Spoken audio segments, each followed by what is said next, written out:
Well, hi everyone. I'm Sonya Rochelle from the math department, and this is Victor Sarate from physics.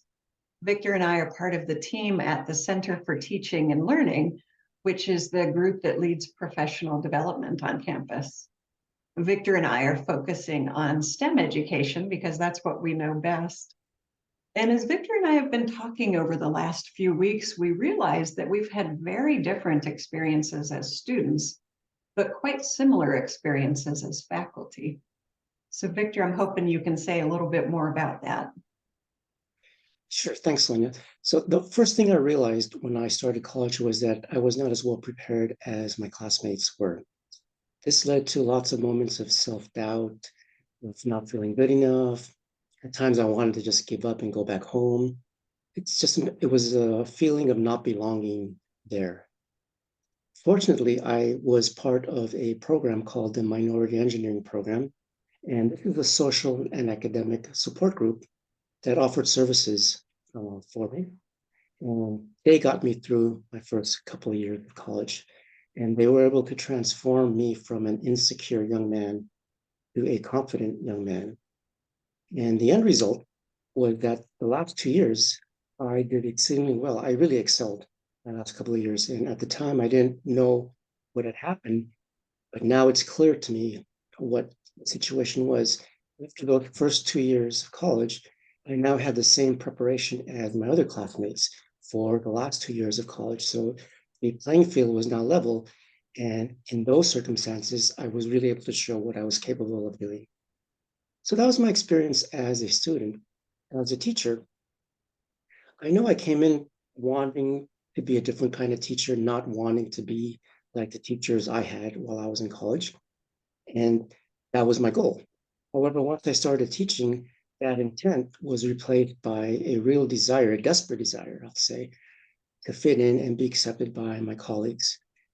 And as a result, I began to assimilate into the existing department culture because I felt that was the way I would gain acceptance.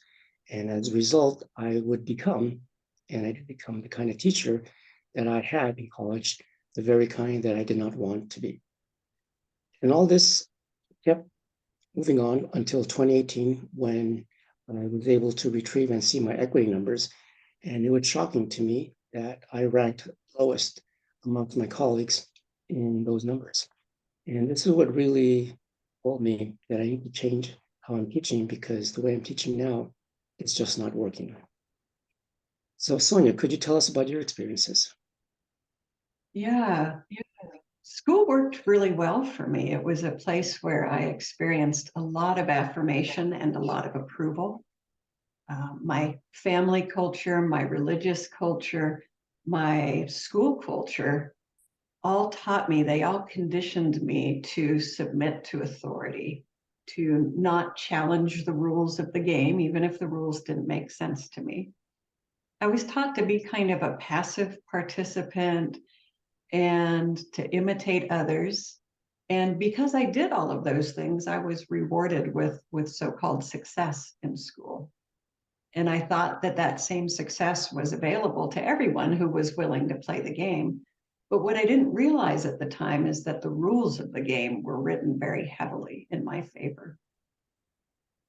The educational system I entered as a faculty member exerted tremendous pressure on me to recreate for my students what I had experienced. And just like you, Victor, I wanted to belong, I wanted to get tenure. I really thought that if I just did what I'd been taught to do, that I'd be a successful teacher. I found out really quickly that that wasn't the case. I felt sick because I saw many of my students, especially students of color, not succeeding in my class and not succeeding in math classes in general. And I was told lots of stories about that by colleagues. Sometimes I was told, oh, that's just the way things are. Mostly I was told that, oh, don't worry, it has nothing to do with you. You're a great teacher. It was very late into my career when I came to American River College and started to engage in professional development that I realized that my practices, my policies have an enormous impact on student success. That sounds so obvious now, but the way that I choose to do things or not do things also has a huge disproportionate impact. And I found that out painfully also by looking at data, just like you did, Victor. And I felt really deeply ashamed when I saw that disproportionate impact. And I felt motivated because through folks in the Center for Teaching and Learning at ARC, I realized I can change up all kinds of things in my classroom to make a positive impact for more of my students. And that's what I'm doing. Like, it's not all fixed, but I'm seeing improvement. And that gives me motivation to continue improving. Thanks, Sonia.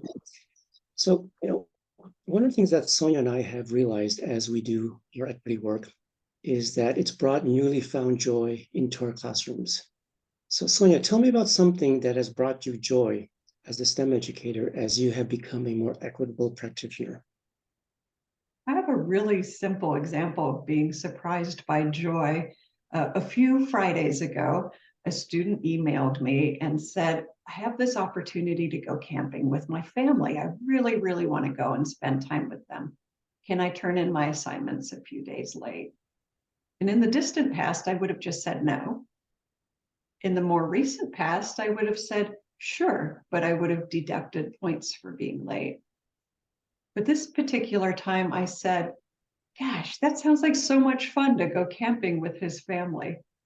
Why not encourage him to do that? And so I said, yeah, go ahead, turn it in a few days late. And not only did I dump my late policy for that student, I dumped it for all of my students. And the email I received back from him was so grateful and so relieved. I felt really good to be able to join my student in valuing what he values beyond the classroom, which was time with his family. And I felt good to join this student in trusting him that he really would do what he said he was going to do, which was do his work. That's how I'd want to be treated as a student. So it feels good to treat my students that way. How about you, Victor? What's an experience of joy that you've had? Yeah, thanks for sharing that, Sonia. That's a great story.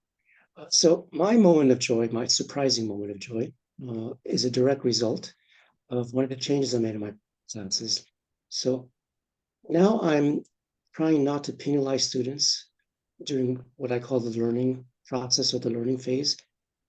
So the way I do that is by allowing students to resubmit assignments. So they submit, I get some feedback, they get it back, they correct, and they resubmit. And at this point, we just keep going until the student is satisfied with the grade. So I had this one student, she was one of those vulnerable students who had really negative experiences in science. And she told me she came into class very anxious and nervous about the class because of her past experiences. So one of my policies is that students do not have to submit every assignment for the class. There is a minimum number of assignments that they must submit. And as long as they meet that minimum, they don't have to submit anymore. So this student had reached that point where she submitted that minimum number, and she emailed me and asked if she could continue and submit assignments even though she had submitted the minimum. And of course I said yes, but that brought me so much joy to hear that she wanted to do more because she wanted to learn. And she explained to me that she really liked this format of being able to correct and resubmit and not get penalized for it, because she learns by making mistakes, as we all do. So that felt great to be able to have that policy that benefited the student. And it just felt good to be able to be nice to my students again. That's something that I have missed before I started making these equity changes in my class. So hopefully this video has introduced you to Sonia and I, and also planted a few seeds for you. We do encourage you to reach out to us or the CTL team if you need support as you go on your equity journey. We will be leading a workshop in early November where we will share in detail more of the changes we made in our classes and the outcomes of those changes. Thank you all for taking the time to listen to us. Thanks for watching. We hope to see you around.